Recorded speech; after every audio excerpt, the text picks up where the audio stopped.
ये मान है, शान है, यही मेरे देश का सम्मान है। चले देश मेरा संविधान के अनुसार, यही मेरा अभिमान है। कहना था डॉक्टर भीमराव अंबेडकर का।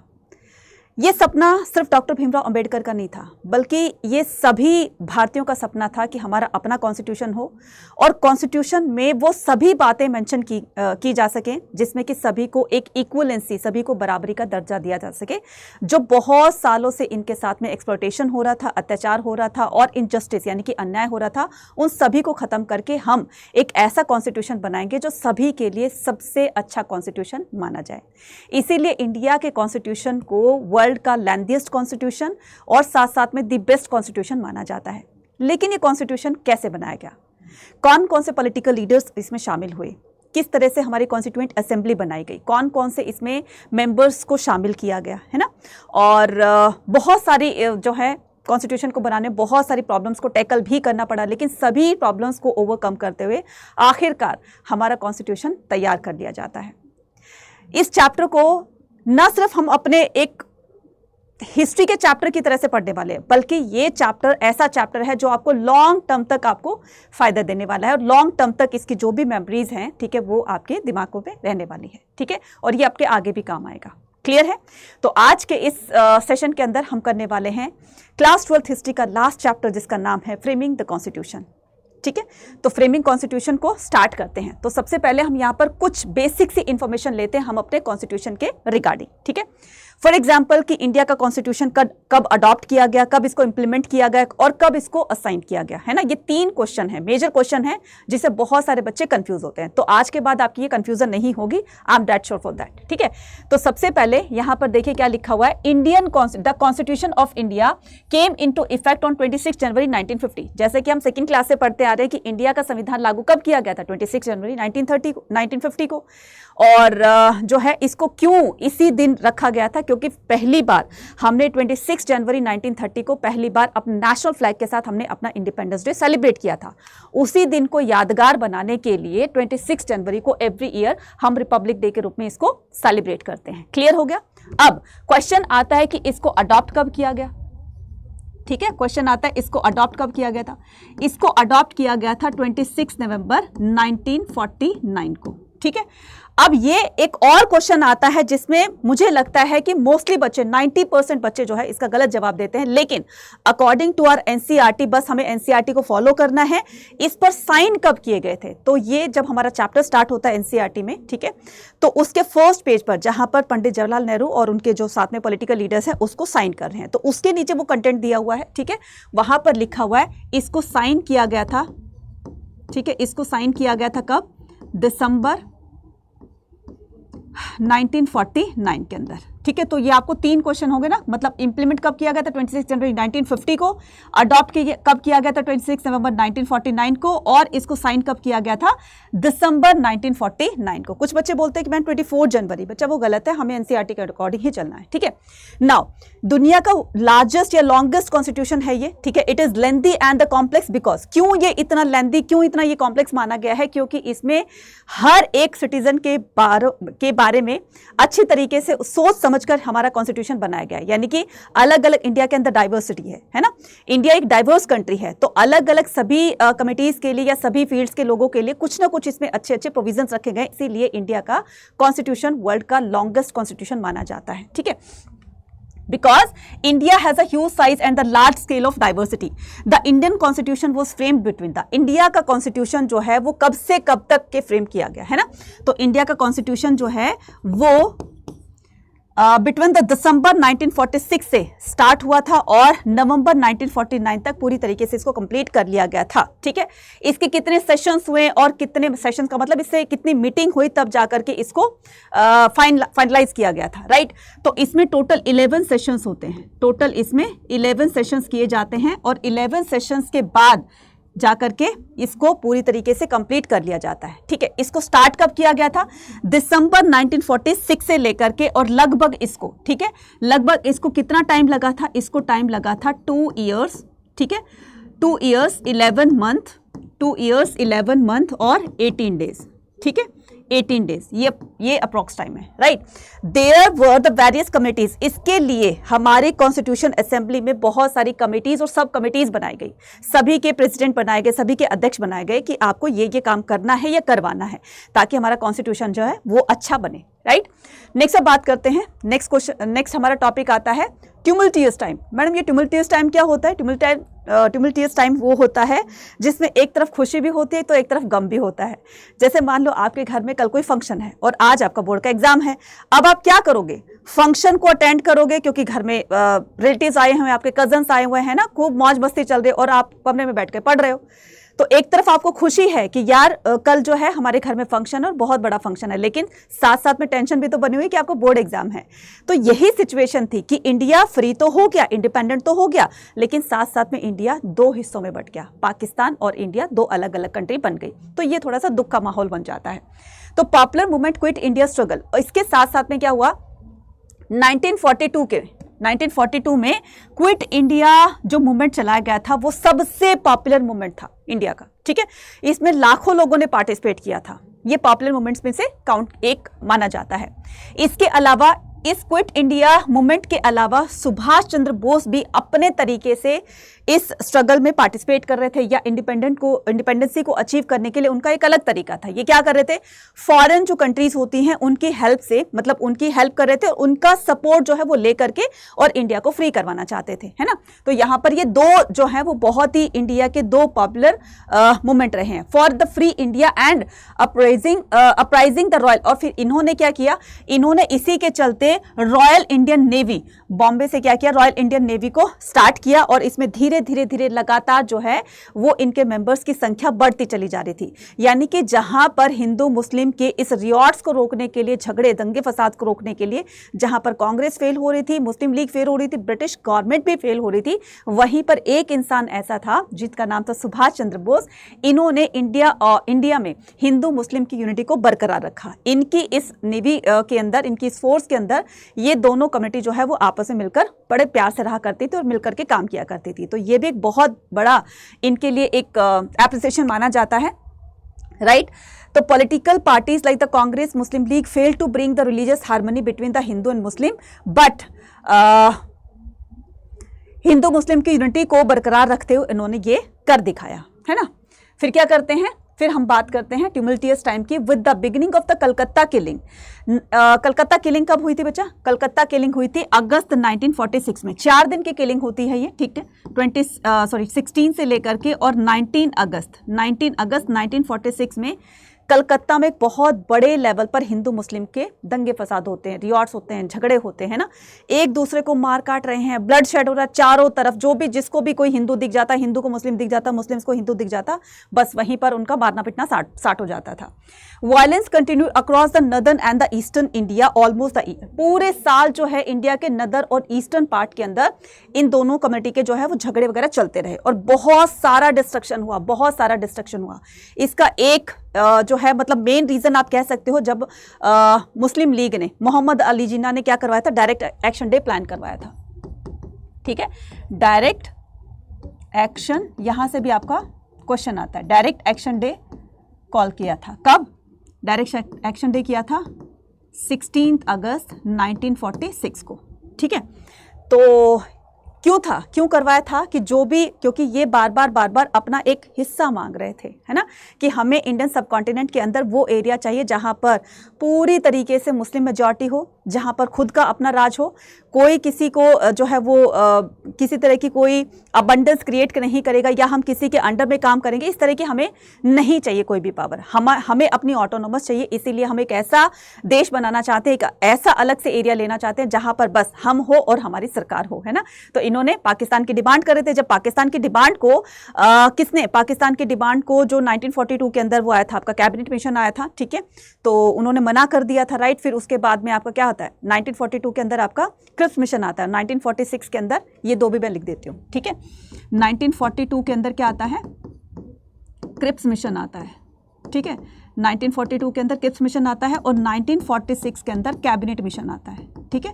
क्या आता है? कैबिनेट मिशन आता है, राइट। तो इसमें लगातार वो डिमांड कर रहे थे कि हमें जो है वो पाकिस्तान एक अलग कंट्री बनाना है, बहुत समझाने की कोशिश की है ना, लेकिन ये दोनों ही मिशन जो है फेल हो जाते हैं। फिर आखिरकार क्या किया, मोहम्मद अली जिन्ना ने डायरेक्ट एक्शन डे प्लान कर दिया और इसमें पाकिस्तान की डिमांड को रखते हुए जो भी पाकिस्तान के फेवर में है वो आकर के वोट डालें और इस तरह से दंगे फसाद बहुत बड़े लेवल पर चलने लगते हैं। पूरा साल जो है वो ईस्टर्न इंडिया और नदर्न इंडिया के अंदर इस तरह के रियॉट्स चलते रहे।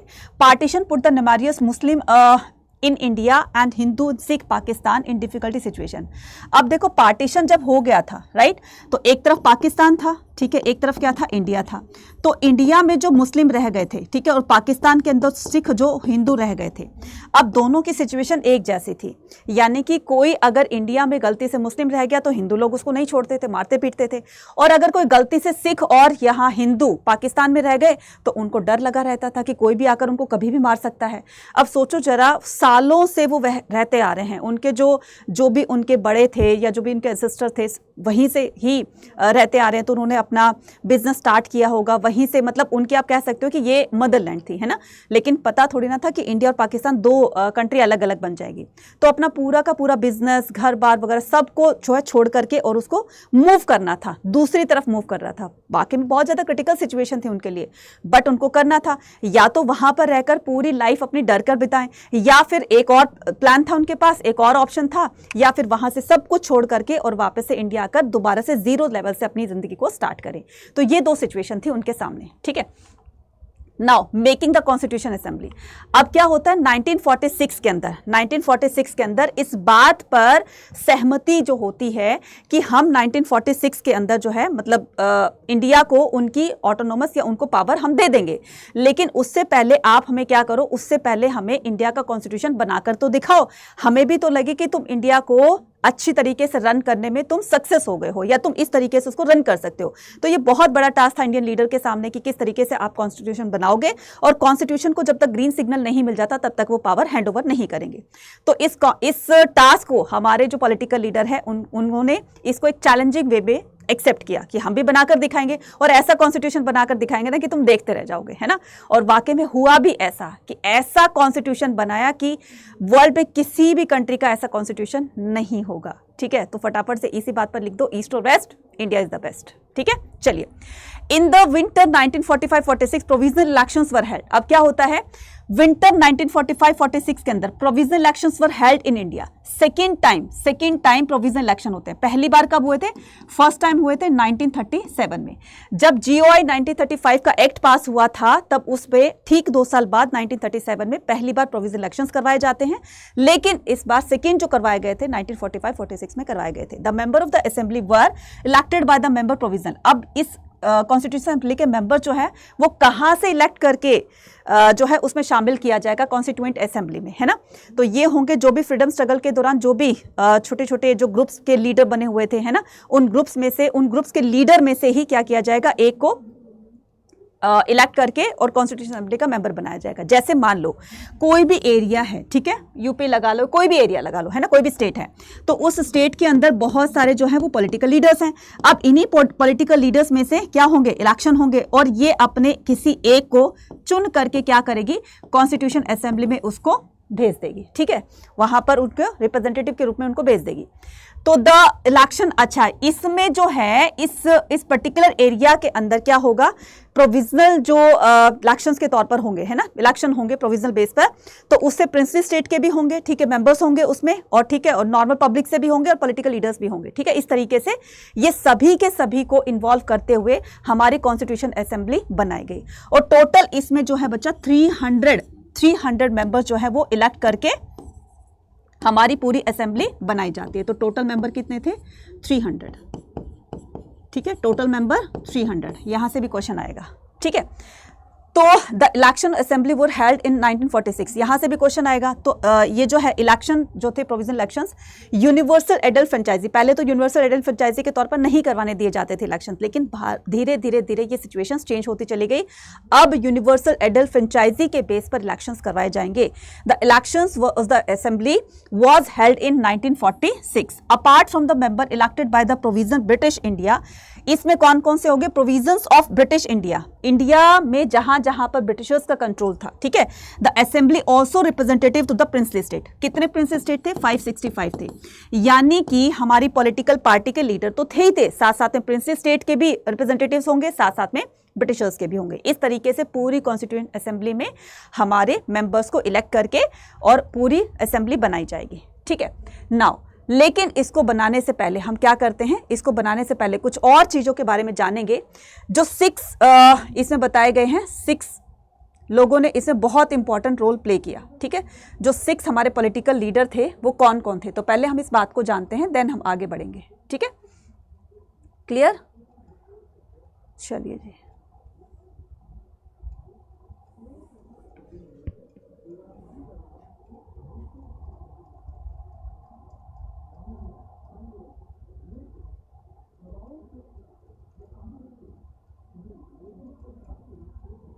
ठीक है।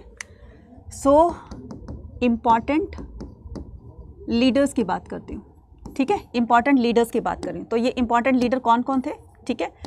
फर्स्ट 3 जिनको कांग्रेस लीडर, जो कि कांग्रेस पार्टी से थे, है ना। फर्स्ट में बात करती हूँ किसकी?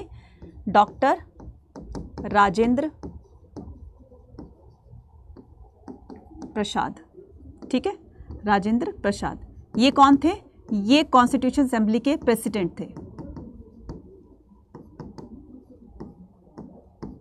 ठीक है। उसके बाद सेकंड नंबर पर आते हैं पीटी नेहरू, ठीक है। पंडित जवाहरलाल नेहरू, ठीक है। ये कौन थे? इनका क्या काम था? इनका काम था ऑब्जेक्टिव रेजोल्यूशन इन्होंने पेश किया था, उद्देश्य प्रस्तावना पेश की थी कि हमारा इंडिया का कॉन्स्टिट्यूशन ऐसा होगा, इसके लिए अपने पूरे के पूरे विचार प्रस्तुत किए थे, ठीक है। तो ये कौन थे? ये थे पंडित जवाहरलाल नेहरू। इन्होंने ऑब्जेक्टिव रेजोल्यूशन, ठीक है, और साथ साथ में हमारे नेशनल फ्लैग को भी डिफाइन किया था, ठीक है। साथ साथ में हमारे नेशनल फ्लैग को भी डिफाइन किया था कि किस तरीके से हमारे नेशनल फ्लैग में ट्राई कलर होगा, ठीक है। ऊपर क्या होगा? सैफरन होगा, वाइट होगा एंड ग्रीन होगा, ठीक है।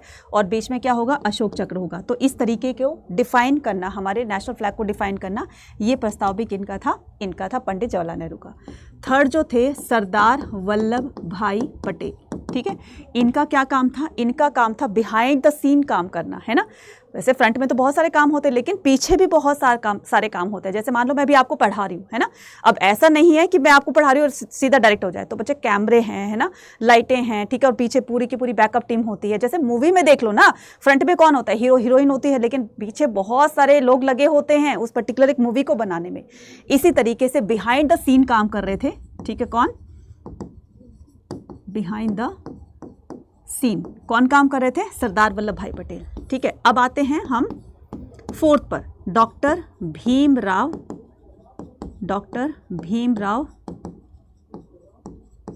अंबेडकर,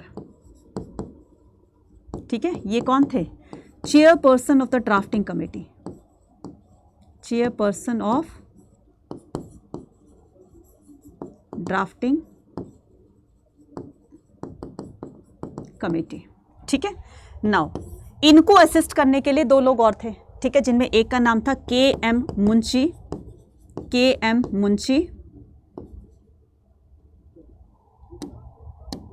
ठीक है, के.एम. मुंशी। और सेकंड कौन थे? बताओ जल्दी से। के.एम. मुंशी जो कि कहाँ से थे? ये थे गुजरात से, ठीक है।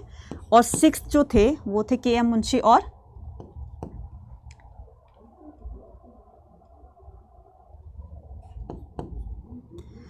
A.K. अय्यर। ये कहाँ से थे? ये थे मद्रास से, ठीक है। इनके अलावा 2 पर्सन और थे बच्चा, ठीक है। इनके अलावा 2 पर्सन और थे। वो कौन कौन थे?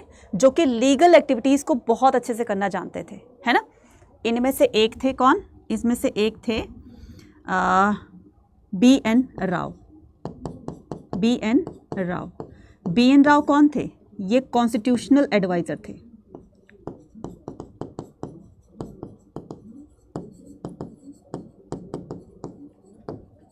गवर्नमेंट ऑफ इंडिया, ठीक है। और इन्हीं के साथ एक और थे S.N. मुखर्जी,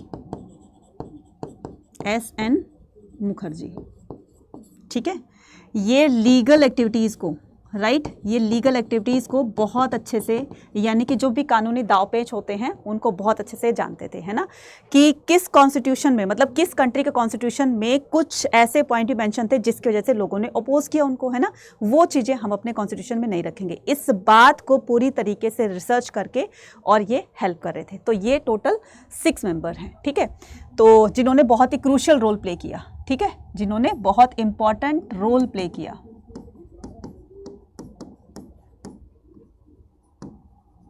ठीक है, और टोटल कितने मेंबर थे?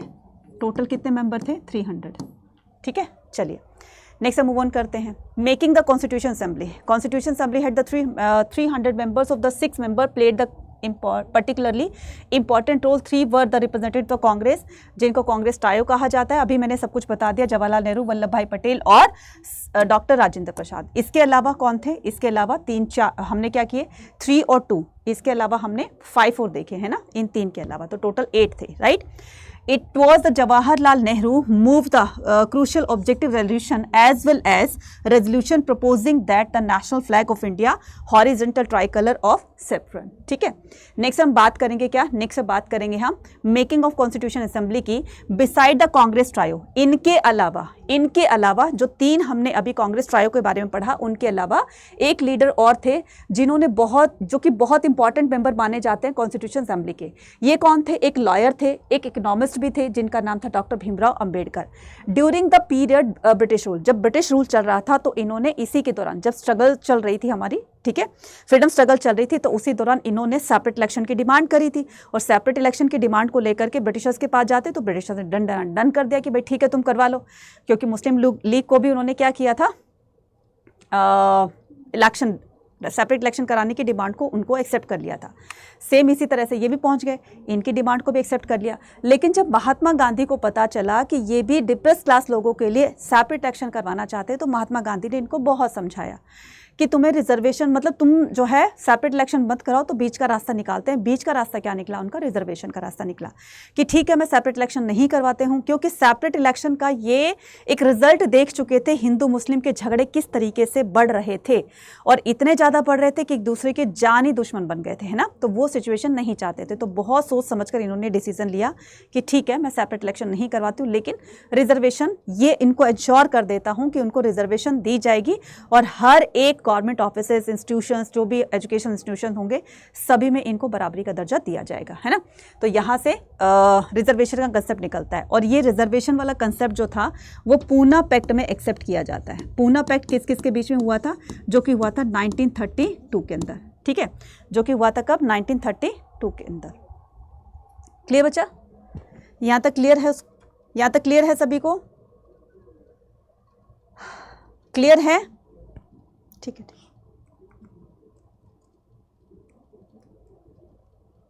चलिए उसके बाद ये 4 आप मेंबर देख रहे हो, है ना, KM मुंशी, AK अय्यर, है ना, BN राव और SN मुखर्जी, है ना, ये भी थे, जो कि पूरा का पूरा मैंने बता दिया है।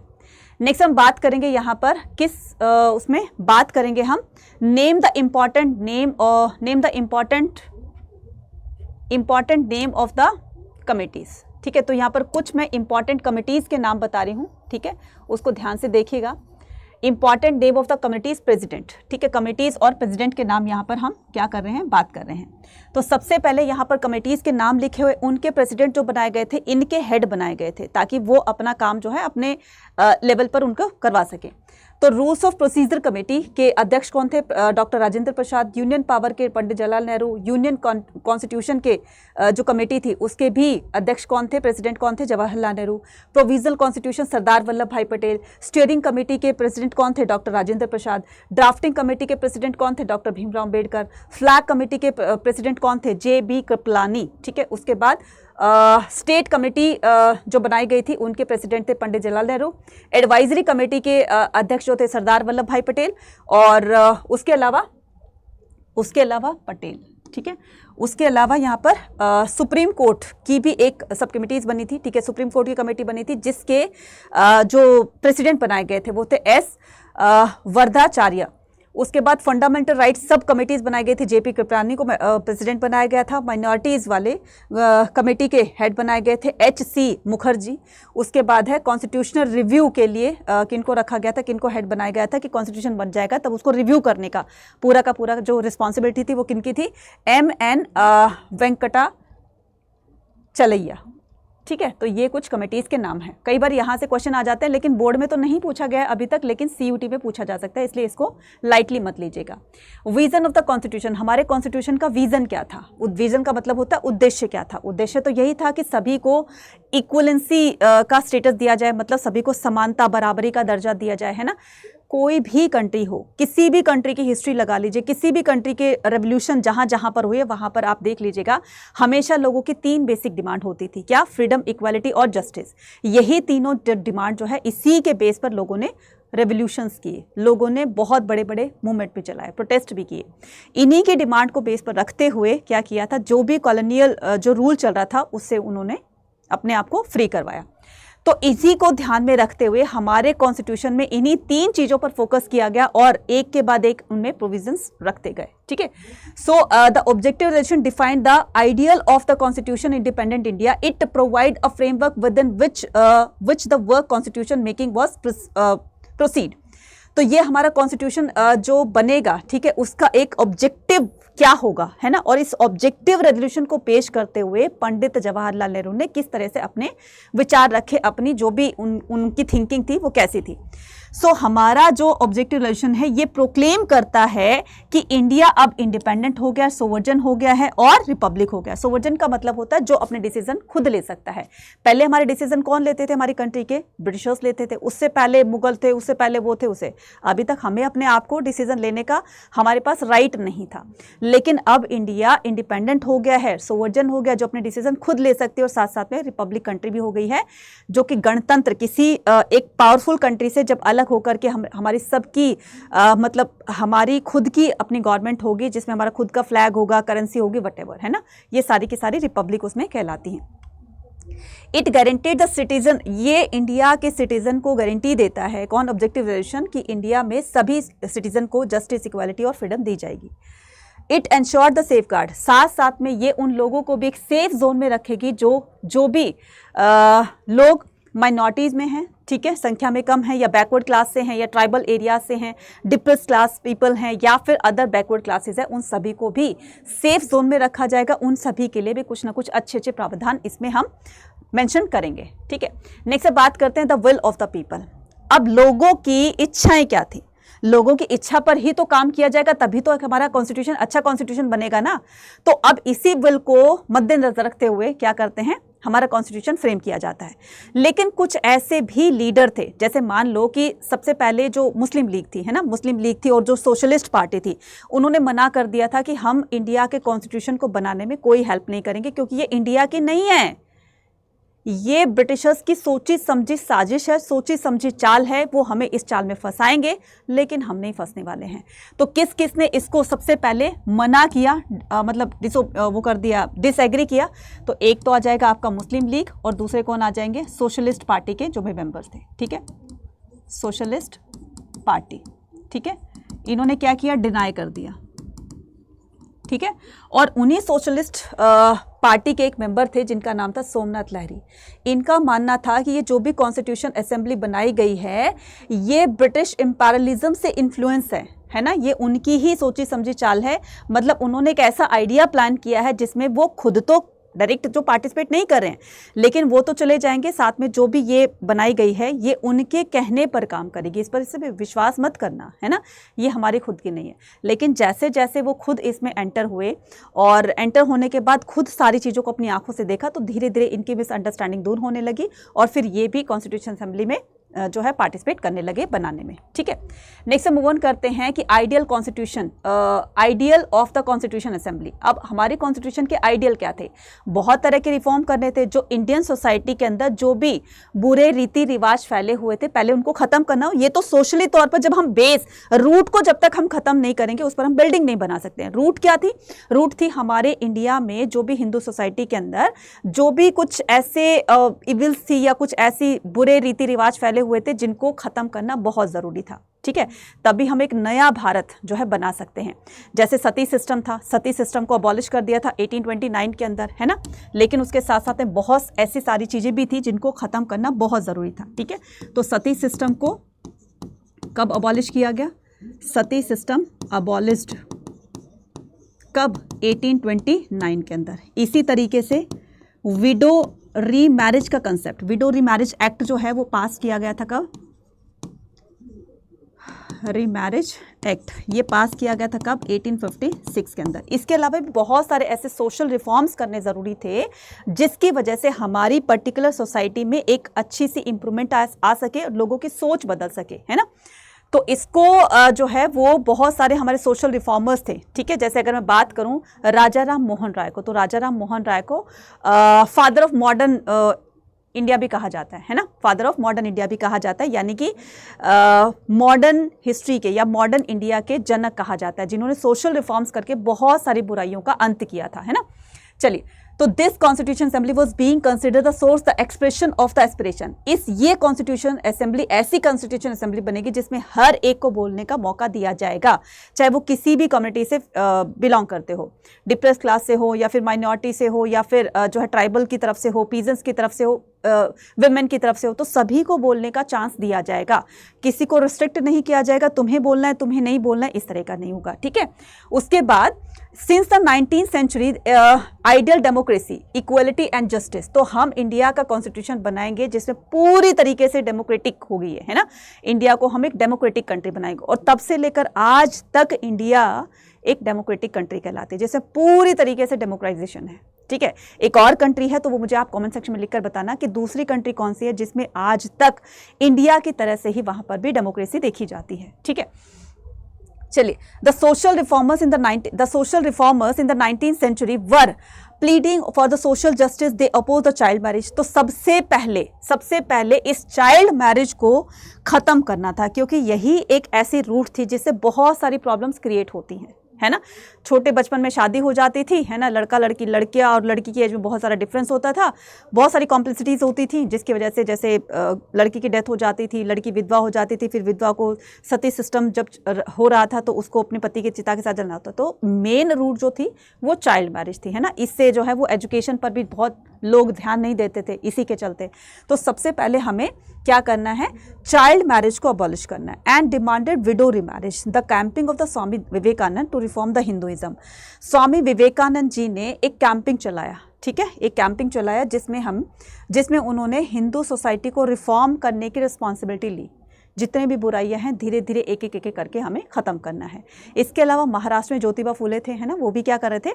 सोशल रिफॉर्म्स कर रहे थे। ठीक है, नेक्स्ट हम बात करेंगे किसकी? कॉन्स्टिट्यूशन रिफॉर्म्स की। ये तो था हमारा जो अभी हमने पिछले उसमें स्लाइड में पढ़ा, ये तो था हमारा सोशल रिफॉर्म्स। अब लेकिन कॉन्स्टिट्यूशनल रिफॉर्म्स क्या होंगे, किस तरीके से पॉलिटिकल रिफॉर्म किए जाते हैं ताकि जो सिस्टम पहले था, जो भी पॉलिटिकल सिस्टम पहले था उसमें धीरे धीरे चेंजेस ला करके, अमेंडमेंट्स क्रिएट करके, है ना, और धीरे धीरे उसको अच्छा बनाना था। तो अच्छे के लिए कुछ ना कुछ तो उसमें ऐड ऑन किया जाएगा, कुछ रिमूव किया जाएगा। तो यहाँ पर नंबर ऑफ द एक्ट पास किए जाते हैं। ठीक है, नंबर ऑफ एक्ट कौन कौन से पास किए गए? 1909 का एक्ट, 1919 का एक्ट और 1935 का एक्ट। अब हम इसको एक एक तरह से समझेंगे। ठीक है, 1906 में शायद आपको याद होगा जो हमने महात्मा गांधी और नेशनलिस्ट मूवमेंट में हमने किया था, 1906 में जब ये मुस्लिम लीग बनाई गई थी, है ना, मुस्लिम लीग बनाई गई थी, तो मुस्लिम लीग ने 1909 के अंदर एक प्रोविज़न, एक प्रावधान, मतलब एक डिमांड रखी कि हमें सेपरेट इलेक्शन करवाने हैं, मुस्लिम लोगों के लिए हमें सेपरेट इलेक्शन कराने हैं, तो आप हमें सेपरेट इलेक्शन करने की इजाज़त दे दीजिए। अभी तक सिर्फ उन्होंने ये सोचा था, ये प्रपोजल रखा था, लेकिन अभी उसको एक्सेप्ट नहीं किया गया था। ठीक है, फिर क्या होता है? 1916 के अंदर लखनऊ में, 1916 के अंदर लखनऊ में क्या होता है? लखनऊ में एक कांग्रेस का सेशन होता है। ठीक है, कांग्रेस सेशन होता है, मतलब कांग्रेस की एक मीटिंग होती है। ठीक है, जिसमें एक्सट्रीमिस्ट और जिसमें मॉडरेट, ठीक है, एक्सट्रीमिस्ट मॉडरेट ये दोनों क्या करते हैं? मिल जाते हैं। जो कांग्रेस स्प्लिट में जो जहां पर सूरत अधिवेशन हुआ था 1907 के अंदर, है ना, 1907 में सूरत में कांग्रेस का एक सेशन हुआ था। ठीक है। इसमें क्या होता है, कांग्रेस 2 पार्ट में डिवाइड हो जाती है, एक में एक्सट्रीमिस्ट और दूसरे में मॉडरेट लीडर बन जाते हैं। लेकिन 1916 के कांग्रेस सेशन के अंदर जो कि लखनऊ में हुआ था, इनमें ये दोनों फिर से मर्ज हो जाते हैं, है ना। और पॉलिटिकल लीडर्स और ये जो एक्सट्रीमिस्ट और ये जो मॉडरेट लीडर थे और भी बाकी पॉलिटिकल लीडर थे, वो मुस्लिम लीग की इस डिमांड को एक्सेप्ट कर लेते हैं। कब? 1916 में एक्सेप्ट तो कर लिया था कि ठीक है तुम अलग से अपना इलेक्शन करवा सकते हो, लेकिन पर्पस एक था कि हमें ब्रिटिशर्स को बैक टू पवेलियन करना है, ब्रिटिशर्स के अगेंस्ट जो है हमने काम करना है, ठीक है। डंडन हो गया, तरीका अलग हो सकता है लेकिन सबका मकसद एक था, ठीक है। तो उन्होंने क्या किया, एक्सेप्ट कर लिया। फिर उसके बाद 1919 में इसी के आधार पर इलेक्शन करवाए जाते हैं, मुस्लिम लीग के अलग हुए और कांग्रेस के अलग हुए, ठीक है। नाउ अब 1935 का एक्ट आता है और इसी 1919 के एक्ट में ही वुमेन की पार्टिसिपेशन भी धीरे धीरे पॉलिटिकल फील्ड्स में बढ़ने लगी थी, है ना। अब वुमेन भी इसमें पार्टिसिपेट कर सकती थी पॉलिटिकली, राइट। 1935 में एक गवर्नमेंट एक्ट ऑफ इंडिया पास होता है, ठीक है। अब इसमें क्या बोला गया कि पहले तो इंडिया को बिल्कुल भी हर काम के लिए रिस्ट्रिक्ट किया गया था, लेकिन अब धीरे धीरे जैसे जैसे स्ट्रगल्स बढ़ते जा रहे थे, प्रोटेस्ट बढ़ते जा रहे थे, वैसे वैसे इंडियन को थोड़ी थोड़ी सी इजाज़त, थोड़ी थोड़ी सी परमिशन दी जा रही थी, है ना। तो अब ये परमिशन जो है आते आते इलेक्शंस पर आ गई, है ना, कि ठीक है तुम अपने तरीके से प्रोविजनल इलेक्शंस करा सकते हो, लेकिन वो यूनिवर्सल एडल्ट फ्रेंचाइजी के बेस पर नहीं होंगे, हर कोई उसमें वोट नहीं दे सकता, है ना। तो क्या करेंगे हम, उन्हीं में से ही जो भी प्रोटेस्ट लीडर हैं, प्रोटेस्ट जो कर रहे हैं, छोटे छोटे प्रोटेस्ट हैं या फिर छोटे छोटे जो मूवमेंट चल रहे हैं, उनके लीडर में से ही क्या किया जाएगा, इलेक्शंस वगैरह करवाए जाएंगे, ठीक है।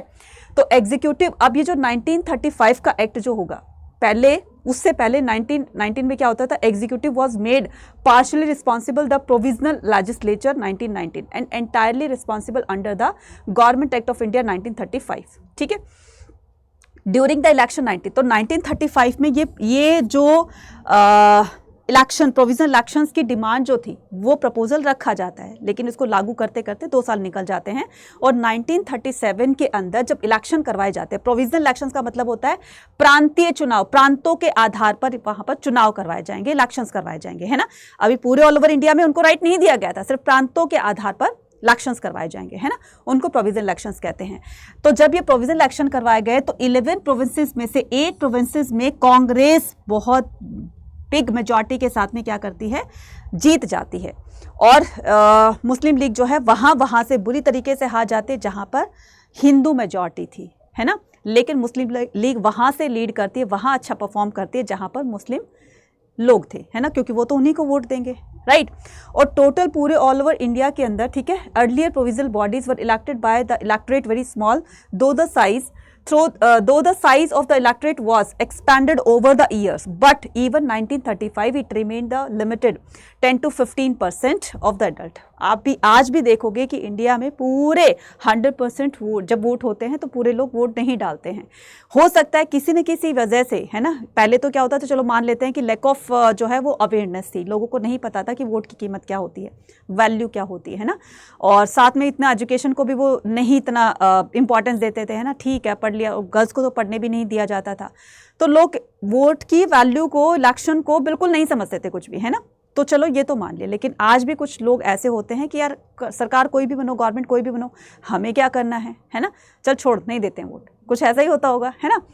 तो उस टाइम में जो है 10 to 15% एडल्ट पॉपुलेशन ने ही क्या किया था, वोट किया था, ठीक है।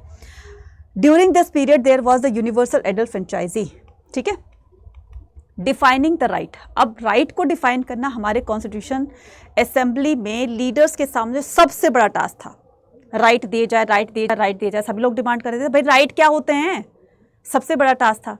तो किसी को पता ही नहीं था कि राइट क्या होते हैं एक्चुअल में। फिर बाद में जब बहुत तरह की बातों को सुना, है ना, उस पर थोड़ा सा क्या किया, उस पर थोड़ा सा थिंकिंग प्रोसेस जब चालू हुआ, है ना, तो उसको क्या करते थे कि ये जो राइट हैं, हम इसको किस में बना सकते हैं, हम इसको डिमांड के बेस पर बना सकते हैं। अब कोई पीजेंट की तरफ से बोलेगा कि पीजेंट्स के लिए ये काम अच्छा होना चाहिए, कोई ट्राइबल की तरफ से बोलेगा, कोई माइनॉरिटीज़ की तरफ से बोलेगा, तो जो डिमांड आती है वही राइट बन जाते हैं। अब समझ में आने लगा कि राइट क्या होते हैं, ठीक है, इससे पहले नहीं पता था। तो no one had idea defining the right of the individual citizen, had no one was aware whether there should be special right for the oppressed group और not. The task was difficult was there as there were the different proof who expect the. अब ये जो task था, है ना, अब सभी को बोलने का राइट दिया गया था, है ना, चांस दिया गया था कि भाई तुम भी बोल सकते हो, तुम भी बोल सकते हो। तो जो जो लोगों की डिमांड आती गई, डिफरेंट पीपल थे, डिफरेंट डिमांड भी होगी, तो इसी के बेस पर ही राइट्स बनाए गए, right. Now the problems of separate elected. अब प्रॉब्लम्स ऑफ सेपरेट इलेक्टोरेट को लेकर बच्चे ये बहुत इंपॉर्टेंट पैराग्राफ है, इसको ध्यान से सोचना समझना, और कहीं पर नोट कर रहे हो तो नोट कर लेना, क्योंकि बुक के अंदर ये ना बहुत बड़े उसमें पैराग्राफ में दिया हुआ है। तो मैंने उसमें से इंपॉर्टेंट स्टेटमेंट्स को निकाल लिया और इसी स्टेटमेंट से आपके क्वेश्चंस आते हैं, ठीक है। There was a powerful appeal from the B Pocker Bahadur. Separate election को लेकर के बी पोकेर बहादुर ने एक बहुत ही स्ट्रॉन्ग अपील करी। कहाँ से थे ये? मद्रास से, जिन्होंने 27 अगस्त 1947 को एक अपनी स्पीच दी थी सेपरेट इलेक्शन के रिगार्डिंग। उन्होंने कहा कि सेपरेट इलेक्शन करवाने चाहिए, उसको सपोर्ट करते थे, ये रिमूव नहीं होने चाहिए। क्यों? रीज़न क्या था? इनका मानना था कि जब किसी सेपरेट कम्युनिटी के लिए सेपरेट इलेक्शन करवाए जाते हैं तो इससे उसको अपलिफ्ट होने का चांस मिलेगा, वो अपने आप को अपलिफ्ट कर सकती है। अपलिफ्ट करने का मतलब अपने आप को आगे बढ़ा सकती है, और जो गवर्नमेंट जो भी काम होते हैं ना उसमें क्या कर सकती है, उसमें पार्टिसिपेशन अपना दे सकती है। तो इनकी नज़र में बी पोकेर बहादुर की सोच में ये सेपरेट इलेक्शन जो है होने चाहिए। R V Dhulekar asserted that the name of the safeguarding। R V Dhulekar का कहना था कि सेपरेट इलेक्शन जो है वो सेफ गार्ड के नाम पर खेला गया एक गेम है ब्रिटिशर्स के द्वारा। R B Dhulekar asserted that name of the safeguarding interest of minorities Britishers played their game। वो तो चाहते ये थे स्टार्टिंग से कि डिवाइड एंड रूल की पॉलिसी पर खेलना, कि कब इनकी यूनिटी ब्रेक हो और कब हम इन दोनों का फायदा उठाएं। कहते हैं ना कि दो बिल्लियों की लड़ाई में बंदर फायदा उठा जाता है ना। सेम इसी तरीके से हिंदू मुस्लिम का झगड़ा होगा और ये लोग आपस में भिड़ते रहेंगे और फायदा हमें होगा। तो इन्होंने सोचा कि हम सेपरेट इलेक्शन सबको करवाने की जो है डिमांड को एक्सेप्ट कर लेते हैं। सभी लोग अपनी अपनी कम्युनिटी के लिए अलग इलेक्शन कराएंगे तो ये इंडिया बिखर जाएगा, टूट जाएगा, डिवाइड हो जाएगा, और इससे फायदा हमें होगा ताकि हम उसको अपने से सपोर्ट कर सकें, है ना। ये था, तो ये आरवी दुलेकर का मानना था। सरदार वल्लभ भाई पटेल का कहना था कि सेपरेट इलेक्शन एक ऐसा पॉइजन है जो हमारे नेशन की पॉलिटिकल बॉडी में एंटर करके उसको धीरे धीरे से डिस्ट्रॉय कर देगी, खत्म कर देगी, है ना। ऐसा नहीं होना चाहिए। तो ये कहना था सरदार वल्लभ भाई पटेल का। अकॉर्डिंग टू गोविंद भल्लाल पंत, गोविंद भल्लाल पंत का कहना था ये जो सेपरेट इलेक्शन है ये ना सिर्फ हमारे कंट्री के लिए हार्मफुल होंगे, नुकसानदेह होंगे, बल्कि ये माइनॉरिटीज़ के लिए भी नुकसानदेह होंगे। कैसे? जब एक मेजॉरिटी से माइनॉरिटी अलग हो जाएगी, है ना, अलग हो जाएगी। इन लोगों को जो फैसिलिटी मिलने वाली है मेजॉरिटी को, जब माइनॉरिटी अलग होगी तो बेचारों को इनको तो बिल्कुल नहीं मिलेगी, क्योंकि ये तो बिल्कुल अलग हो गए। एग्जाम्पल ले सकते हो, जैसे एक घर में मान लो 2 या 3 या 4 ब्रदर हैं ना, उनमें बंटवारा हो जाता है, घर के हिस्से हो जाते हैं ना, और फिर क्या करते हैं, एक जो बिल्कुल अलग हो गया, जो किसी के साथ मिलकर नहीं रहना चाहता है ना, वो बिल्कुल अलग हो गया। अब 3 भाई जो हैं वो मिलकर के, ठीक है, एक ही घर में रह रहे हैं, हालांकि वो अलग अलग रह रहे हैं, कोई फंक्शन होता है, गेट टुगेदर होता है तो सभी इनमें इन्वॉल्व होते हैं, लेकिन वो एक बिल्कुल अलग हो गया, वो तो बिल्कुल समझ सकते हो ना इस तरीके से, राइट। चलिए, इसके अलावा the idea of the separate electorate was not supported by the. अब इस सेपरेट इलेक्शन का जो आइडिया था ये हर एक मुस्लिम भी इसको, मतलब ऐसा नहीं था कि सारे मुस्लिम जो है चाहते थे कि सेपरेट इलेक्शन हो। इसमें से कुछ मुस्लिम्स ऐसे भी थे जो सेपरेट इलेक्शन को ओपोज कर रहे थे कि नहीं होने चाहिए। उनमें से एक थी बेगम इजाज रसूल। बेगम इजाज रसूल ने कहा कि separate electorate were self destructive, ये अपने आप को खत्म करने जैसा है, right, as they isolated minority. जैसे कि मान लो अभी कोविड आया था ना 2021 में, 19 में, है ना, कोविड आया था, तो जिसको भी कोविड हो जाता था तो वो क्या करते थे, उसको आइसोलेट कर देते थे, उसको एक कमरे में बंद कर देते, बेचारे को 14-15 दिन उसमें रहने पड़ते थे, है ना। और बाकी के जो मेंबर थे वो अपना घर में खूब एंजॉय कर रहे हैं, मौज मस्ती कर रहे हैं, है ना, और वो अपना सेपरेट उसमें बैठे रहते थे, है ना, रूम में बैठे होते थे। तो ये धीरे धीरे अपने आप को ख़त्म करने जैसा है, ठीक है। तो सेल्फ डिस्ट्रक्शन के अलावा as they isolated the minority from the majority, तो मेजॉरिटी से जब माइनॉरिटी अलग हो जाएगी तो ये अपने आप को एक नुकसान, एक डिस्ट्रॉय करने जैसा होगा, ठीक है। अब यहाँ पर हम बात करते हैं issue of defining the minority, the constituent assembly, the next important question. एक क्वेश्चन हो गया राइट्स को लेकर के, दूसरा क्वेश्चन क्या हो गया सेपरेट इलेक्शन को लेकर के, तीसरा जो पॉइंट है वो क्या हो जाएगा, द कॉन्स्टिट्यूशन असेंबली में अब माइनॉरिटी को लेकर के बड़ा टास्क यहाँ पर रखा गया। माइनॉरिटी में किन लोगों को शामिल किया जाए, कौन होते हैं माइनॉरिटीज़ के लोग, है ना, अब इस पर डिस्कशन होगा। तो डिस्कशन में कंक्लूजन ये निकला, जो कि एनजी रंगा उनके हेड बनाए गए थे, तो माइनॉरिटी की तरफ से ये कॉन्स्टिट्यूशन असेंबली में बोल रहे थे। इनका कहना था हम माइनॉरिटी में उन लोगों को शामिल करेंगे जो कि इकोनॉमिकली बहुत पिछड़े हुए हैं, 2 वक्त की रोटी भी उनको बहुत मुश्किल से नसीब होती है, सुबह खा लिया शाम का नहीं पता, शाम खा लिया सुबह नहीं पता कि होगी कि नहीं होगी, है ना। तो हम बहुत जो पुअर हैं, बहुत जो गरीब हैं, हम उनको माइनॉरिटी में रखते हैं। आपके स्कूल में भी कभी देखना, आपके टीचर जो है रजिस्टर में जैसे आपके पूछे जाते हैं कि आपके फादर की इनकम क्या है, मतलब एनुअल इनकम क्या है वगैरह वगैरह, क्यों पूछे जाते हैं? ताकि जो भी बच्चे के जो पेरेंट्स हैं या फादर हैं बहुत ही ज़्यादा पुअर हैं, तो उनको एजुकेशन फ्री दी जा सके, है ना, कुछ इस तरह का प्रोविज़न होता है। ठीक है, नेक्स्ट पर बात करते हैं views of the Jaipal Singh on the tribe. Tribal की तरफ से कौन लीड कर रहे थे? जयपाल सिंह। एनजी रंगा कर रहे थे माइनॉरिटी की तरफ से, और ट्राइबल्स की तरफ से कौन लीड कर रहे थे? जयपाल सिंह जी, है ना। तो on the group of the minority mention by the N G Ranga the tribal were, इसी तरीके से ट्राइबल्स के लिए जयपाल सिंह असेंबली में अपने पॉइंट रखते हैं।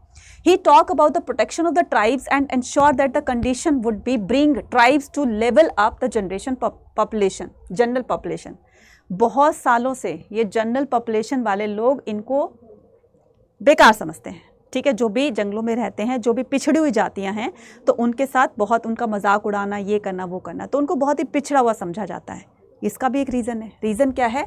हर argued that tribe need, tribes क्या चाहते हैं, यहाँ से क्वेश्चन आएगा आपका। ये ट्राइब्स चाहते हैं नीड प्रोटेक्शन की, हमें प्रोटेक्शन दी जानी चाहिए, हमें एक ऐसा सेफ जोन प्रोवाइड करना चाहिए जिससे हम अपने आप को सही सलामत महफूज, और मतलब हमें किसी तरह की कोई नुकसान कोई नहीं पहुँचाएगा, इस तरह का हमें वो जोन चाहिए। ठीक है, इस तरह का हमें सुरक्षा कवच चाहिए।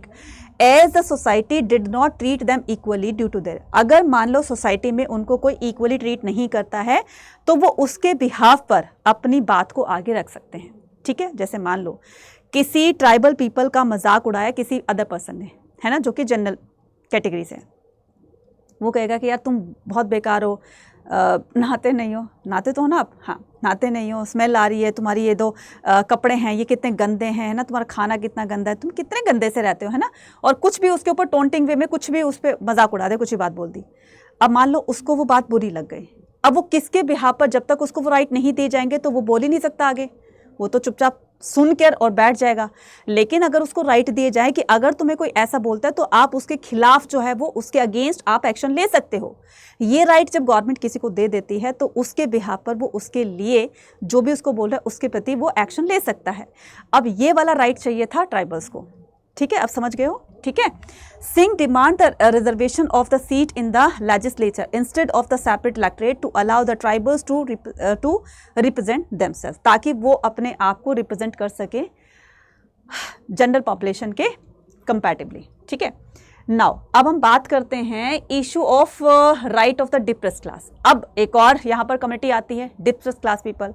जैसे डिप्रेस्ड क्लास पीपल की बारे में बात करते हैं तो डॉक्टर भीमराव अंबेडकर हमें याद आते हैं, है ना, क्योंकि इन्होंने ही डिप्रेस क्लास पीपल्स के लिए बहुत कुछ काम किया, है ना। ये खुद एक डिप्रेस क्लास से बिलोंग करते थे, इसीलिए वो चीज़ें उन्होंने बचपन से फेस करी थी। वो जो भी एक्सप्लॉयटेशन था या जो भी इनजस्टिस था वो बचपन से देख रहे थे, और बड़े होकर इन्होंने उस काम को कर दिखाया कि इस पूरी की पूरी जो इनइक्वालिटी इनके साथ होती थी, जस्टिस होता था, उसको रिमूव करवाया।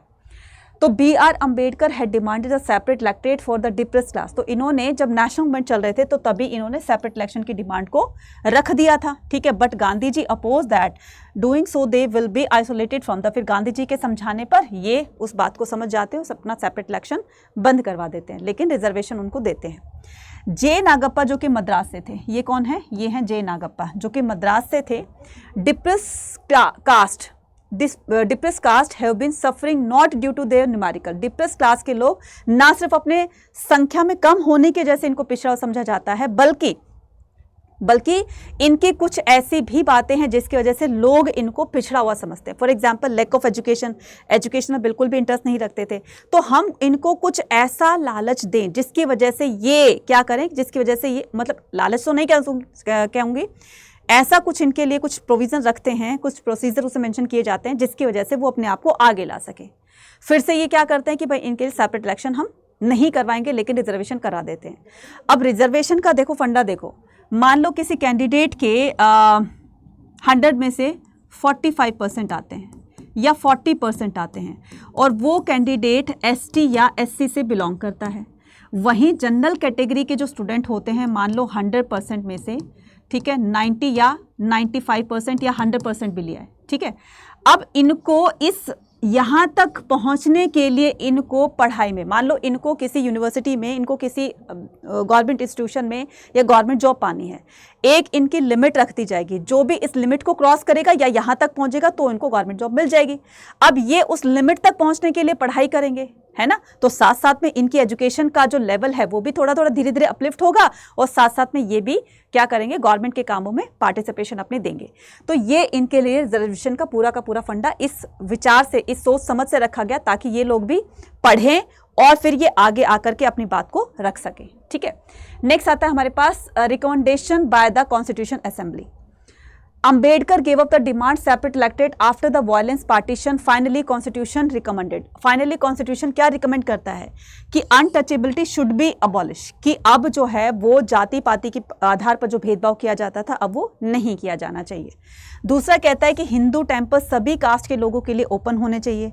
Seats job should be reserved the legislature and the government office for the lowest caste respectively. तो सभी के लिए, ये जो भी लोअर कास्ट पीपल हैं या जो डिप्रेस क्लास पीपल हैं, इनके लिए रिजर्व्ड सीट जो है वो गवर्नमेंट इंस्टीट्यूशंस में, ऑफिसेज वगैरह में रखी जाएंगी, ठीक है। नेक्स्ट आता है हमारे पास the power of the state. अब नेक्स्ट टास्क आता है हमारे कॉन्स्टिट्यूशन असेंबली में पावर के डिस्ट्रीब्यूशन को लेकर के, है ना। पावर का डिस्ट्रीब्यूशन कैसे होना चाहिए, किसको पावर ज्यादा देनी चाहिए, किसको कम देनी चाहिए। अब इंडिया के अंदर आपको पता है फेडरलिज्म है, ठीक है, फेडरल सिस्टम है। फेडरल सिस्टम का मतलब क्या होता है कि पावर का डिस्ट्रीब्यूशन होगा स्टेट गवर्नमेंट और सेंट्रल गवर्नमेंट में, और कुछ पावर जो है वो दोनों के मिलाने पर उनको दी जाएगी, दोनों को दी जाएगी इक्वली, है ना। तो कौन कौन से इसके लिए क्या क्या प्रोविजंस रखे जाएंगे। One of the important topic discuss the constitution assembly was respective rights of the constitution central government and the state. Jawaharlal Nehru, यहाँ से क्वेश्चन आएगा आपका, जहाँ जहाँ से मैं अंडरलाइन कर रही हूँ, बार बार बोल रही हूँ आपका, यहाँ से क्वेश्चन आएगा। दैट मीन्स कि वो क्वेश्चन आया हुआ है, इसको लाइटली मत लेना, अंडरलाइन कर लेना, ठीक है। तो Jawaharlal Nehru argued a strong centre draft constitution provide by the 3 list. अब किसको पावर ज़्यादा दी जाए, किसको कम दी जाए, अब इस पर डिस्कशन होगा। तो डिस्कशन होगा तो सबसे पहले जवाहरलाल नेहरू जी ने कहा कि कॉन्स्टिट्यूशन असेंबली में अपना ये विचार रखते उन्होंने कहा कि सेंट्रल गवर्नमेंट को पावर ज़्यादा देनी चाहिए कंपैरेटिव टू स्टेट गवर्नमेंट के। क्यों देनी चाहिए, क्योंकि सेंट्रल गवर्नमेंट के ऊपर बहुत सारा बर्डन होता है, बहुत सारी रिस्पॉन्सिबिलिटीज़ होती हैं। उनको बाहर, मतलब जो फॉरेन अफेयर्स होते हैं, बाहर के देशों के साथ लिंक्स बनाना, ये काम भी होता है। साथ साथ में इंटरनली जो पूरी कंट्री का जो कार्यभार होता है उसको भी देखना है। तो स्टेट गवर्नमेंट जो है वो तो सिर्फ अपने ही स्टेट तक सीमित रहेगी ना। हरियाणा गवर्नमेंट क्यों चाहेगी कि महाराष्ट्र वाले लोगों के लिए काम करे, वो तो सिर्फ अपने लोगों के लिए काम करेगी, तो उसकी रिस्पॉन्सिबिलिटी सिर्फ पर्टिकुलर एरिया तक है। जबकि सेंटर की रिस्पॉन्सिबिलिटी पूरे एंटायर कंट्री को लेकर के, उसके साथ साथ में बाहर से भी लिंक वगैरह या फॉरेन अफेयर जो होते हैं उसकी रिस्पॉन्सिबिलिटी होती है। तो उसके लिए क्या करेंगे, हम कामों का डिस्ट्रीब्यूशन कर देते हैं, है ना, हम सब्जेक्ट का डिस्ट्रीब्यूशन कर देते हैं। और सब्जेक्ट का डिस्ट्रीब्यूशन करते हुए, पावर का डिस्ट्रीब्यूशन करते हुए यहाँ पर 3 लिस्ट बनाई जाती है कि किसको कितनी क्या क्या पावर देनी चाहिए। तो सबसे पहले यूनियन लिस्ट की बात करते हैं। यूनियन लिस्ट को सेंट्रल लिस्ट भी बोला जाता है, ठीक है, यूनियन लिस्ट को ही सेंट्रल लिस्ट भी बोला जाता है, ठीक है। Subject falling under the list who are control by the central government, ठीक है। अब इसको क्या किया जाएगा, इसको government the union also had control the mineral and the key. अब ये जो इसके अंदर पहले क्या था कि 96 या 97 इनको जो है वो काम दिए गए थे, मतलब पावर दी गई थी कि इतने कामों की पावर आपके अंडर में आएगी, है ना। लेकिन अब जो है टोटल इनके अंडर 100 वर्क्स आते हैं, 100 सब्जेक्ट्स आते हैं, ठीक है। तो जैसे कि मिनरल्स हो गए, हमारी कंट्री के अंदर जो भी मिनरल्स होते हैं, जो भी माइंस होती हैं, जो भी सी है या ओशन है ना, जो भी माइंस वगैरह होती हैं, तो सब पर इंडस्ट्रीज हो गई, एमएनसीज वगैरह हो गई, तो इन सब पर किसका राइट होगा, सेंट्रल गवर्नमेंट का होगा, है ना। तो ये किसके अकॉर्डिंग कहा गया, moreover under the article of 356। यहां से क्वेश्चन आएगा, central had the power to take the state. Central government जो है वो किसी स्टेट गवर्नमेंट के कामों में दखल अंदाजी, इंटरफेरेंस कर सकती है या स्टेट गवर्नमेंट को डिसमिस कर सकती है अगर वो अपना काम ठीक से नहीं कर रहा है, लेकिन गवर्नर की हेल्प से, गवर्नर की हेल्प से वो स्टेट गवर्नमेंट को डिसमिस भी कर सकती है, उनके कामों में इंटरफेरेंस भी कर सकती है। तुम काम ठीक से नहीं कर रहे हो तो उनको बोलने का राइट दिया गया है, ठीक है। उसके बाद तो ये आर्टिकल किसमें मेंशन किया गया, 356 के अंदर। दूसरी लिस्ट आती है स्टेट लिस्ट। स्टेट लिस्ट के अंदर अगर मैं बात करूं किसकी, स्टेट लिस्ट के अंदर करीब करीब जो है वो 67 के आसपास जो है इनके पावर दी गई है कि इतना काम तुम्हें करना है, तो ये काम तुम्हारे अंडर में आते हैं। जैसे subject under the state list were control by the state government. जैसे पुलिस रिक्रूट करना होता है, हरियाणा पुलिस, ये पुलिस, वो पुलिस, दिल्ली पुलिस है, पंजाब पुलिस है, महाराष्ट्र पुलिस है, तो पुलिस का रिक्रूटमेंट का काम ये करेगी। लिकर बॉटल वगैरह पर क्या आती है, बहुत सारा टैक्स आता है, तो वो स्टेट गवर्नमेंट रखेगी। बहुत तरह के ऐसे काम होते हैं, बहुत तरह के राइट होते हैं, पावर होती है जो कि स्टेट गवर्नमेंट की खुद की अपनी होगी। कुछ काम ऐसे भी होते हैं जो कि दोनों का क्या होगा, दोनों में ही बराबर का क्या किया जाएगा, शेयर किया जाएगा, जिसको कंकरेंट लिस्ट कहा जाता है। Subject cover under the list were control by the both centre and state but highest authority have been given to the centre. लेकिन हाईएस्ट अथॉरिटी जो ज़्यादा पावर रहेगी वो सेंटर की रहेगी। फॉर एग्जांपल जैसे आरबीआई है या जैसे छोटे छोटे बैंक हैं, तो उनमें उनका कुछ जो हिस्सा है या कुछ जो भी मनी वगैरह आती है, तो कुछ हिस्सा स्टेट को जाता है और कुछ हिस्सा सेंटर को जाता है, लेकिन ज़्यादातर हिस्सा सेंटर को जाता है, ठीक है, इस तरीके के। अब हम बात करते हैं किसकी, provisional of the fiscal federalism. The constitution also mandated for the complex system fiscal federalism. Federalism का मतलब होता है जहां पर सेंटर गवर्नमेंट और स्टेट गवर्नमेंट के बीच में पावर बट जाती है, अपने अपने तरीके से अपने अपने काम को करेंगे, अपनी अपनी रिस्पॉन्सिबिलिटीज को निभाएंगे। In case of some taxes such as the custom duties and the company taxes all the procedure were retain by the centre. Custom duties क्या होती है, एयरपोर्ट पे जब सामान वगैरह चेक किए जाते हैं, लगेज चेक किए जाते हैं ना, अगर मान लो उसमें से कुछ भी आया, मान लो कोई दुबई से है, बहुत सारा गोल्ड लेकर आया है, अब उसकी जब चेकिंग होती है तो भाई या तो तुम उसको टैक्स देकर के आओ, परमिशन लेकर के आओ, है ना, या फिर तुम चोरी छिपे से ला रहे हो तो वो सारा का सारा जो है वो गोल्ड जो है बिना परमिशन के इलीगली तौर पर लेकर आ रहे हो तो पकड़े जाओगे, है ना। तो ये सारा का सारा कौन लेकर जाएगा, सेंट्रल गवर्नमेंट के पास चला जाएगा, ठीक है। और इसके अलावा कंपनी टैक्सेस होते हैं, बड़ी बड़ी एमएनसीज होती हैं, है ना। मान लो कोई यूएस से आया है और वो इंडिया में अपनी कंपनी ओपन करना चाहता है, किसी भी रीज़न से इंडिया में चीप लेबर मिल जाती है ना, रॉ मटेरियल अच्छे से मिल जाता है, वगैरह वगैरह, बहुत सारे रीज़न होते हैं। तो उसका जो टैक्स होगा वो सेंट्रल गवर्नमेंट के पास जाएगा, ठीक है। सेंट्रल गवर्नमेंट से अथॉरिटी लेकर ही कोई एमएनसीज इंडिया में स्टैब्लिश की जाएगी। उसके बाद in the case of the some other taxes, इसके अलावा कुछ अदर टैक्सेस होते हैं, फॉर एग्जांपल इनकम टैक्स हो गया, है ना, एक्साइज ड्यूटीज़ हो गई, and proceeds were shared by the both, ठीक है। एक्साइज ड्यूटीज़ हो गई और इनकम टैक्स हो गई, तो ये दोनों में बढ़ जाती है, स्टेट और सेंटर में।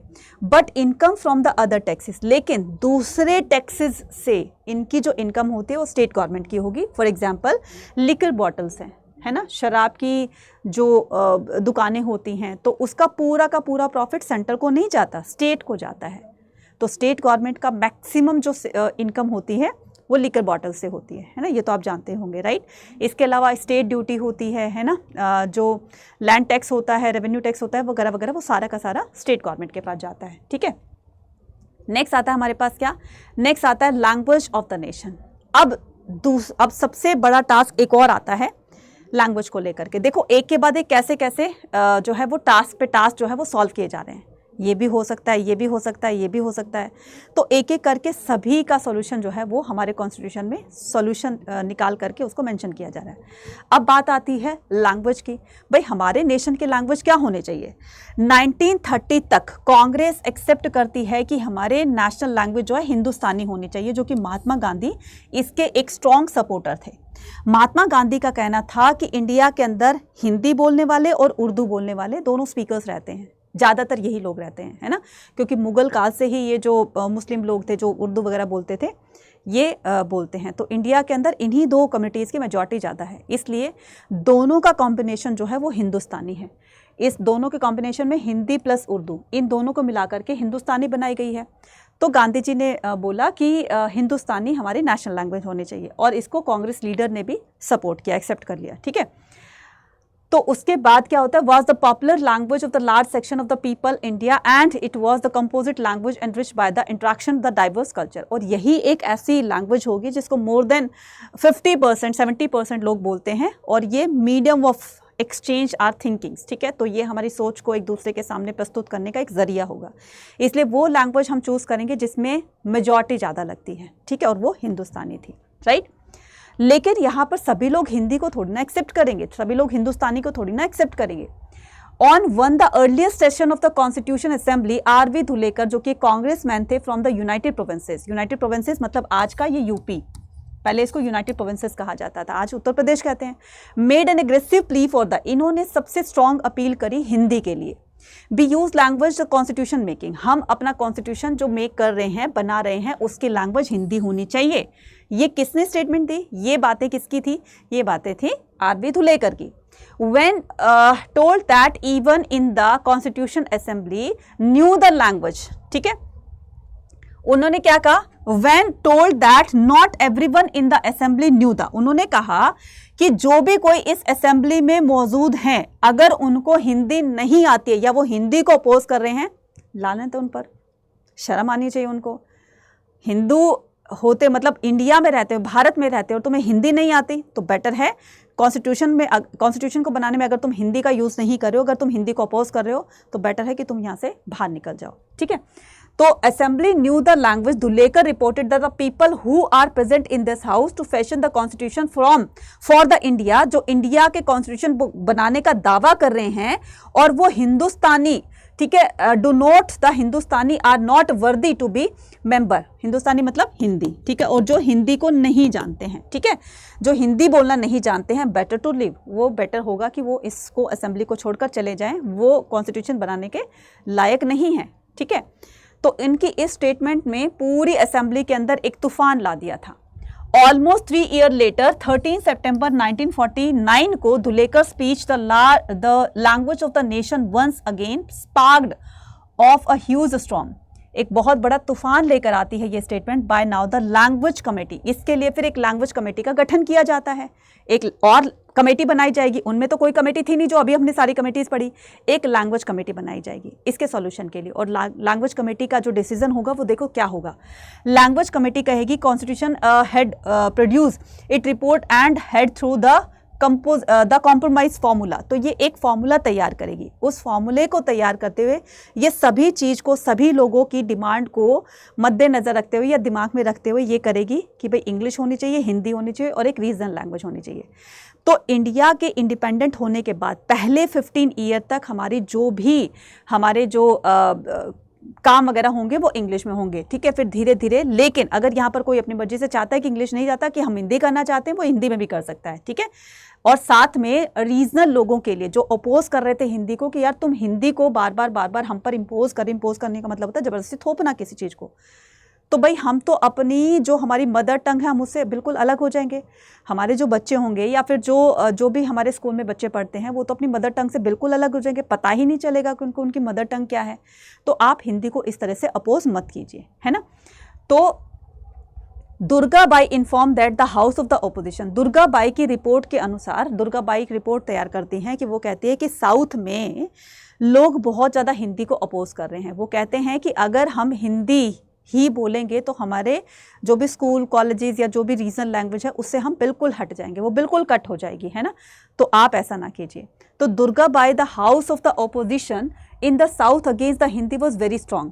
The opponents feel perhaps justly that the propaganda for Hindi cuts their root of the provisional language. फिर क्या करते हैं, चलो ठीक है, अगर तुम्हें अपनी प्रोविजनल लैंग्वेज में अगर तुम्हें अपना काम वाम करना है या फिर बच्चों को अपनी उसी लैंग्वेज के अंदर बुक्स वगैरह पढ़ानी है तो पढ़ा सकते हो, लेकिन साथ साथ में उन स्कूल के अंदर इंग्लिश भी होगी और हिंदी वगैरह भी होगी, ताकि अपनी रीजनल लैंग्वेज के साथ साथ में इन दो लैंग्वेज को भी पढ़ सके, है ना। और श्री शंकर राव और यहाँ पर देख रहे हो T.A. रामालिंगन, ठीक है। तो इन्होंने कहा कि देखो, श्री शंकर राव का कहना था कि अगर आप मेरा सच्चा हृदय से सपोर्ट करना चाहते हो, मैं हिंदी का बहुत बड़ा सपोर्टर हूँ, अगर वाकई में सच्चे हृदय से अगर मैं सपोर्ट करता हूँ हिंदी को तो मेरी बात तुम्हें माननी पड़ेगी। कुछ ऐसा प्रोविज़न लेकर आओ जिससे कि सारी चीज़ें और सभी के लिए कुछ अच्छा हो। इसी तरीके से इनका भी कहना था T. रामालिंगन चेत्तैयर का, ठीक है, जो कि कहाँ से थे, मद्रास से थे। इनका कहना था कि भाई हम कॉन्स्टिट्यूशन बनाने की बात कर रहे हैं, हम इंडिया में यूनिटी की बात कर रहे हैं, लेकिन यूनिटी तब तक नहीं हो सकती जब तक हम लोगों की बात को नहीं मानते हैं। तो हम कुछ ऐसा बीच का रास्ता निकालते हैं जिससे सारी चीज़ें सॉर्ट आउट हो जाए। इन सब की बातों को फिर ध्यान में रखते हुए ये 3 लैंग्वेज का फॉर्मूला तैयार किया गया है ना, एक हिंदी, एक इंग्लिश और एक रीजनल लैंग्वेज, तब जाकर के पूरी की पूरी प्रॉब्लम सोल्व होती है। ठीक है, आई थिंक आपको ये सारी की सारी चीज़ें बहुत अच्छे से क्लियर हो गई होंगी। हो गई ना क्लियर? तो सभी बच्चे मुझे कमेंट सेक्शन में लिखकर बताएंगे अभी के अभी, ठीक है, कि मैम सब कुछ क्लियर हो गया है ना। After this session comment section पर लिखकर बताएंगे। ठीक है, अब बोर्ड एग्जाम आपके, ठीक है, चल रहे हैं। अब बोर्ड एग्जाम में आपको क्या करना है, हर एक कंसेप्ट को अच्छी तरीके से समझना है। जैसे आपके बोर्ड एग्जाम खत्म हुए, लास्ट एग्जाम आपका हिस्ट्री का है, जैसे आपके बोर्ड एग्जाम खत्म हुए वैसे आपको लगना पड़ेगा सीयूईटी के लिए। और सीयूईटी के लिए मैं तो कहती हूँ कि अभी से आप थोड़ी थोड़ी सी प्रिपरेशन स्टार्ट कर दें। मतलब हिस्ट्री तो आप कर ही रहे हो, साथ साथ में अगर आप जीटी लैंग्वेज की तरफ भी ध्यान दें, है ना, तो ये आप बहुत बहुत एक अपने लिए बहुत अच्छा काम करोगे, है ना। तो उसके लिए आप क्या कर सकते हो, अब देखो इतना टाइम तो रहेगा नहीं कि बोर्ड एग्जाम के बाद सीयूईटी की बहुत अच्छी तरीके से आप प्रिपरेशन कर सको, है ना। तो उसके लिए मेरे पास एक रास्ता है, और वो रास्ता क्या है, ये है प्रतिज्ञा। ठीक है, ये प्रतिज्ञा बैच, चाहे वो कॉमर्स हो, आर्ट्स हो, या फिर हो आपका साइंस का, या फिर हो जीटी लैंग्वेज का, है ना, कोई भी बच्चा किसी भी तरह का प्रतिज्ञा बैच लेना चाहता है तो वो इसमें एनरोल करके क्या कर सकता है, अपनी सीयूटी की तैयारी को अभी से स्टार्ट कर सकता है। इस पर मैक्सिमम डिस्काउंट पाने के लिए कूपन कोड यूज करने के लिए, ठीक है, सॉरी, मैक्सिमम डिस्काउंट पाने के लिए, एनरोल करने के लिए कूपन कोड यूज करना है Y489। देखो बच्चा, पूरे साल आपने पढ़ाई करी है ना, अब वो पूरे साल पढ़ाई की तो कहीं ना कहीं, ठीक है, मैं हिस्ट्री पढ़ा रही हूँ, आपको सब कुछ समझ में आ रहा है, पॉलिटी पढ़ लिया आपने, बहुत सब कुछ समझ में आ गया, लेकिन साथ साथ में जीटी लैंग्वेज है, अदर्स आपके डोमेन्स है, तो वो पता है कि सीयूटी के अंदर किस तरह के क्वेश्चंस आते हैं और उन क्वेश्चन को कैसे, किस अप्रोच के साथ में आपको सॉल्व करना है, ये जानना बहुत जरूरी है। अगर आपका सपना है दिल्ली यूनिवर्सिटी, बीएचयू, बहुत सारी यूनिवर्सिटी को अगर आप टारगेट कर रहे हो, है ना, एक बच्चा किसी किसी यूनिवर्सिटी को टारगेट कर रहा है, तो बच्चा उस तक पहुंचने के लिए आपको सीयूटी का स्कोर अच्छा करना पड़ेगा। और सीयूटी का स्कोर अच्छा करने के लिए आपके पास ये प्रतिज्ञा है, आज ही इसको एनरोल करो। इसको एनरोल करने के लिए और मैक्सिमम डिस्काउंट पाने के लिए आपको क्या करना है, कैसे लगाओगे आप इसको मैक्सिमम डिस्काउंट पाने के लिए कूपन कोड को, या फिर प्रतिज्ञा में कैसे एनरोल करोगे, वो सारी चीजें मैं आपको यहां पर बताती हूँ। आपने अड्डा 24/7 की एप्लीकेशन को डाउनलोड किया, यहां पर आपने ऑल कोर्सेज पर क्लिक किया, यूजी पीजी एंट्रेंस एग्जाम पे क्लिक किया, यूजी पर क्लिक किया, यहां पर आ रहा होगा क्रैश कोर्स। ये क्रैश कोर्स है, लास्ट मोमेंट पर एक अच्छी सी रिवीजन लेकर जाओगे, अच्छे से क्वेश्चंस की प्रैक्टिस करोगे, तभी जाकर आप अपने सपने को पूरा कर सकते हो, मम्मी पापा के सपने को पूरा कर सकते हो। लास्ट मोमेंट पर बच्चा रिस्क मत लो। पूरे साल पढ़े हो, एक छोटी सी गलती आपके लिए बहुत बड़ी जो है गलती साबित हो सकती है। ठीक है, तो इसके लिए मतलब 1 मिनट जो है वो दुनिया नहीं बदल सकती कहते हैं, लेकिन 1 मिनट में लिया हुआ डिसीजन वो आपकी पूरे करियर को बदल सकता है, पूरी जिंदगी को बदल सकता है। इसलिए राइट डिसीजन यही है कि आप अपने प्रतिज्ञा बैच को एनरोल कर लें। आपने अपने स्ट्रीम के अकॉर्डिंग क्या करना है, बाकियों को भी बता देना, कूपन कोड सबके लिए सेम रहेगा। ठीक है, यहाँ पर क्या करना है, बाय नाउ करना है, कूपन कोड लगाना है यहाँ पर Y489। जैसे आपने इसको अप्लाई किया, अब ये कोर्स रह गया आपका 3834 का, है ना। ये तो हो गया आपका प्रतिज्ञा में एनरोल करने का, जिसमें आपको पीडीएफ, टीचर्स के रिकॉर्डेड सेशंस, टीचर्स के हैंड रिटन नोट्स, ठीक है, और ई बुक्स वगैरह मिलेंगी आपको, और बहुत सारे प्रैक्टिस क्वेश्चन, मॉक टेस्ट, और ये सब बहुत कुछ मिलने वाला है। इसलिए अगर आप एक अच्छी प्रिपरेशन करके जाना चाहते हो, अगर वाकई में सीरियस हो अपने सीयूटी जैसे एग्जाम के लिए, और इस बार तो करीब करीब आप देख रहे हो कि 15-16 लाख तो बच्चे इसको फॉर्म को फिल कर चुके हैं, और आए दिन जो है फॉर्म फिलिंग का प्रोसेस अभी जारी ही है। तो आपको क्या करना है, अभी से लग जाना है। ठीक है, और अभी से लगने के लिए देखो 1643 रुपये माइनस हो गए हैं, इसको अभी जाकर के एनरोल कर लो। वी अश्योर दैट कि आपको 100% हम बना कर रहेंगे, लेकिन एक कदम आपको आगे आना पड़ेगा प्रतिज्ञा के अंदर। ठीक है, thank you very much, bye bye to all.